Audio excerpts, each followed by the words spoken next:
Hello friends, welcome to my YouTube channel GDS GK classes. साथियों, आज हम important discuss करेंगे एसएससी जीडी कांस्टेबल 2025 के एग्ज़ाम के लिए स्ट्रेटजी जीके की क्लास को। तो ये सारे डिस्कस होंगे इम्पोर्टेंट जो स्ट्रेटजी जीके के क्वेश्चन हैं, जो विभिन्न टॉपिकों पे हिस्ट्री, जियोग्राफी से रिलेटेड, पॉलिटी से रिलेटेड और इकोनॉमी से रिलेटेड, साइंस रिलेटेड और अन्य जो भी टॉपिक से क्वेश्चन आते हैं, सब्जेक्ट से क्वेश्चन आते हैं, उन सभी क्वेश्चन को हम इस वीडियो में समाहित किए हैं। टॉप 30 ये क्वेश्चन है और इसमें सभी टॉपिकों से और सभी सब्जेक्टों से क्वेश्चन को कवर किया गया है।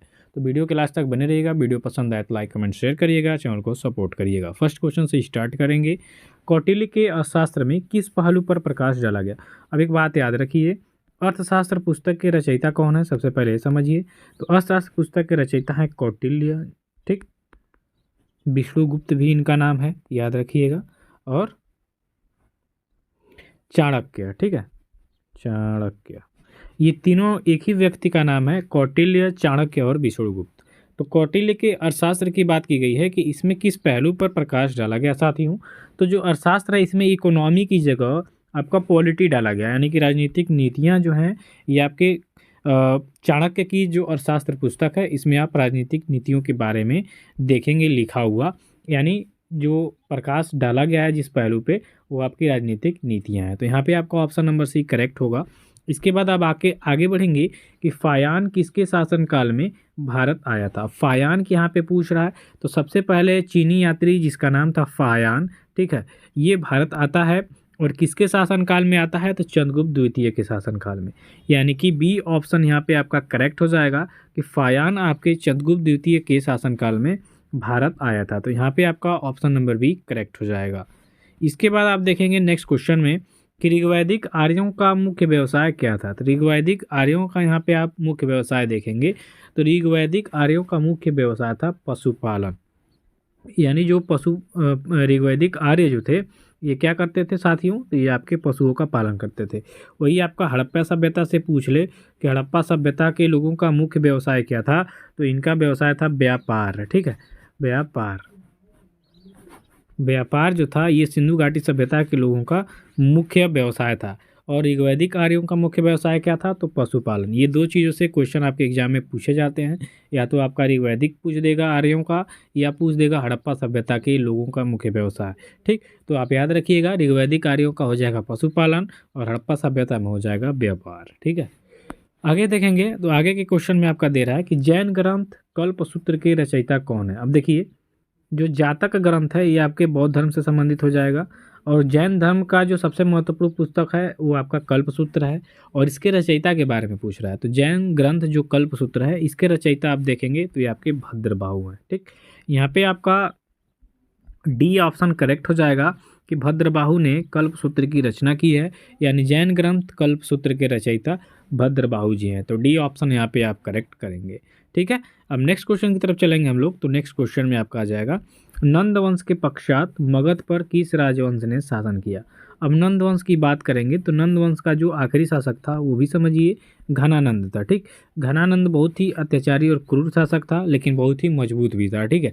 तो नंद वंश के पश्चात मगध पे जो राजवंश का शासन था वो आपका मौर्य वंश था। हुआ ये कि जो चाणक्य था इसने चंद्रगुप्त मौर्य को, ठीक है, चंद्रगुप्त मौर्य को ट्रेंड किया। ट्रेंड करने के बाद, ठीक है, ये घनानंद से लड़ा और घनानंद की सेना को हरा दिया, ठीक, घनानंद को मार दिया।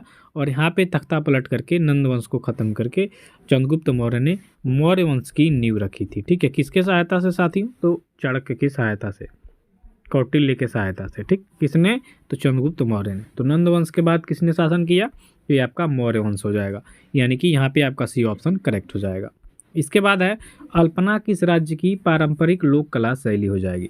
तो लोक कला शैली है अल्पना किस राज्य की? तो ये हो जाएगा आपके पश्चिम बंगाल का, ठीक है, पश्चिम बंगाल का ये अल्पना लोक कला शैली है। यहाँ पे आपका बी ऑप्शन करेक्ट हो जाएगा। इसके बाद आप आगे जाएंगे कि फुलकारी लोक कला कहाँ प्रचलित है। तो फुलकारी लोक कला ये आप बात करेंगे, ये आपके हरियाणा में है, यानी कि ए ऑप्शन यहाँ पे आपका करेक्ट हो जाएगा कि फुलकारी लोक कला आपके हरियाणा स्टेट में प्रचलित है, यानी कि ए ऑप्शन करेक्ट हो जाएगा। नेक्स्ट है ध्रुपद गायकी के लिए कौन सा घराना प्रसिद्ध है? ध्रुपद गायकी, ठीक है। तो ध्रुपद गायकी के लिए आप घराना यहाँ पे पूछ रहा है, ऐसे क्वेश्चन आपके एग्जाम में देखने को मिले हैं। तो ये हो जाएगा आपका ग्वालियर घराना। ग्वालियर घराना में ध्रुपद गायकी फेमस है, तो यहाँ पे आपका बी ऑप्शन करेक्ट हो जाएगा।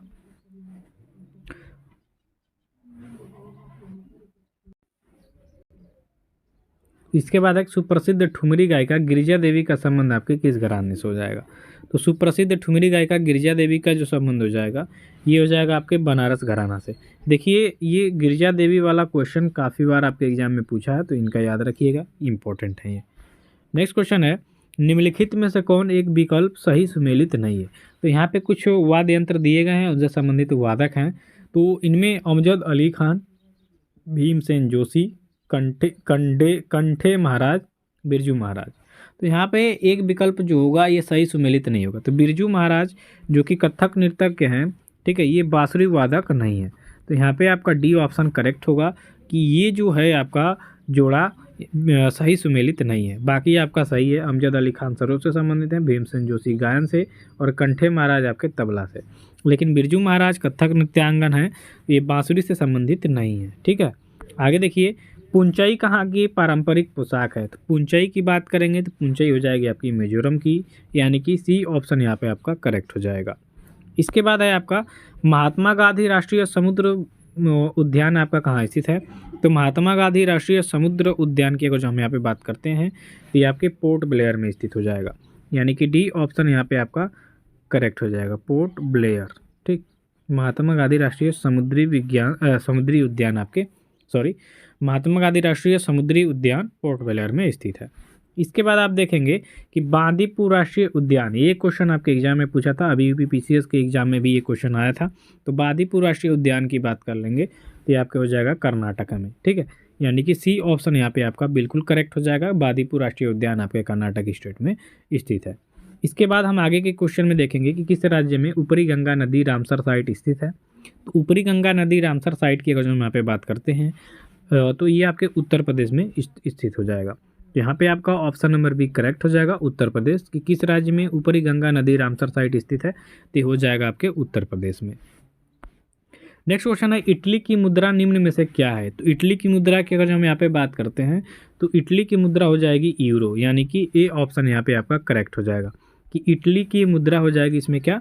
यूरो। तो ऑप्शन नंबर ए आप यहाँ पे सही करेंगे, ठीक है। इटली की मुद्रा क्या है? यूरो।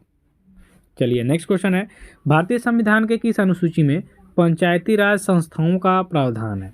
अब यहाँ पे अनुसूची पूछ रहा है, तो अनुसूचियों की संख्या है 12, भागों की संख्या है आपकी 22, ठीक।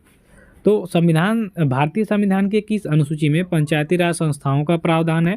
तो पंचायती राज संस्थाओं का जो प्रावधान है ये आपके संविधान के 11वीं अनुसूची में वर्णित है, यानी कि यहाँ पे आप डी ऑप्शन को करेक्ट करेंगे, ठीक है। आगे बढ़ेंगे तो आगे के क्वेश्चन में आपको आएगा सर्वोच्च न्यायालय की व्यवस्था भारतीय संविधान में किस देश से लिया गया है? तो सर्वोच्च न्यायालय की जो व्यवस्था है, जो हमारे यहाँ सुप्रीम कोर्ट है, ये जो व्यवस्था ली गई है ये आपके अमेरिका से लिया गया है, ठीक है। यहाँ पे देखिए ऑप्शन यहाँ पे डी होना चाहिए दक्षिण अफ्रीका, तो सी में ही ये भी ऐड हो गया है, अमेरिका हो जाएगा भैया। कि सर्वोच्च न्यायालय की जो व्यवस्था है हमारे संविधान में संयुक्त राज्य अमेरिका से लिया गया है। तो इस तरह से यहाँ पे आप सी ऑप्शन को करेक्ट करेंगे। इसके बाद है भारतीय संविधान का अभिभावक कौन है? तो भारतीय संविधान का अभिभावक आप देखेंगे तो भारतीय संविधान का अभिभावक हो जाएगा सर्वोच्च न्यायालय, सुप्रीम कोर्ट, यानी कि ऑप्शन नंबर बी हो जाएगा यहाँ पे। नेक्स्ट क्वेश्चन है, आंध्र प्रदेश एक भाषाई राज्य के रूप में कब गठित किया गया? तो 1953 में, ठीक है। आंध्र प्रदेश को क्या किया गया? भाषा के रूप में एक भाषाई राज्य के रूप में गठित किया गया था। 1956 से भाषा के आधार पर राज्यों का पुनर्गठन किया गया, ये भी याद रखिएगा, क्वेश्चन आता है। नेक्स्ट है, 1976 में 42वें संविधान संशोधन द्वारा संविधान में नागरिकों के लिए कितने मौलिक कर्तव्य निश्चित किए गए थे? भाई किए गए थे आपके 10, तो यहाँ पे आपका ऑप्शन नंबर डी करेक्ट हो जाएगा। आगे बढ़ेंगे कि भारतीय संविधान के अनुसार देश का प्रथम नागरिक कौन होता है? तो भारतीय संविधान के अनुसार देश का जो प्रथम नागरिक होता है भारत का राष्ट्रपति होता है। तो यहाँ पे आपका ए ऑप्शन करेक्ट होगा। इसके बाद अब आगे क्वेश्चन है कि भारत में गन्ने का सर्वाधिक उत्पादन करने वाला राज्य, तो ये आपका हो जाएगा Uttar Pradesh, B option correct हो जाएगा। नेक्स्ट है, भारत में मसाले का सर्वाधिक उत्पादन कहाँ पे होता है? तो ये आपके मध्य प्रदेश में होता है। देखिए केरल कई लोग मारेंगे, तो केरल को भारत के मसालों का बगीचा कहा जाता है, ना कि सर्वाधिक उत्पादन होता है। मध्य प्रदेश में मसालों का सर्वाधिक उत्पादन होता है। ये कई बार आपके एग्जाम में पूछ चुका है, यूपीपी से लेके यूपीपीसीएस से लेके और कई सारे बड़े एग्जामों में ये क्वेश्चन आ चुका है। ठीक है, भारत में गेहूं का सर्वाधिक उत्पादन करने वाला राज्य हो जाएगा, तो ये भी आपका उत्तर प्रदेश जाएगा आंसर, तो डी ऑप्शन यहाँ पे हो जाएगा आपका।